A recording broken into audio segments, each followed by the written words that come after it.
Veranda race banking மற்றும் government தேர்வுகளுக்கான online மற்றும் ஆஃப்லைன் பயிற்சி.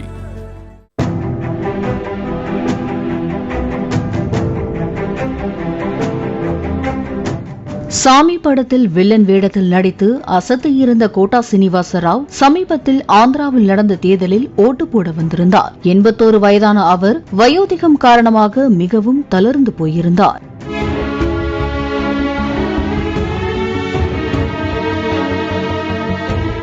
கோட்டா சீனிவாச ராவ் இப்படி ஆனதற்கு வயோதிகம் மட்டும் காரணமல்ல என்று சொல்கிறார்கள். எம்எல்ஏவாக இருந்த கோட்டா சீனிவாச ராவுக்கு ஒரே ஒரு மகன் தான் உண்டு. மகன் ஸ்போர்ட்ஸ் பைக் கேட்க உடனடியாக வெளிநாட்டிலிருந்து வரவழைத்து வாங்கி கொடுத்துள்ளார்.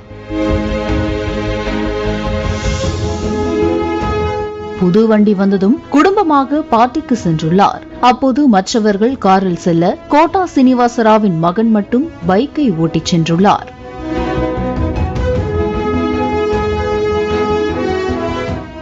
இந்த சமயத்தில் ஏற்பட்ட விபத்தில் கோட்டா சீனிவாச ராவின் மகன் இறந்து போனார். இதனால் மிகவும் மனமுடைந்து போன கோட்டா சீனிவாச ராவ் தான் இருக்கும்போது தன் மகன் இறந்துவிட்டாரே என்று அடிக்கடி வேதனையில் அழுவதாக அவருக்கு நெருக்கமானவர்கள் கூறுகின்றனர்.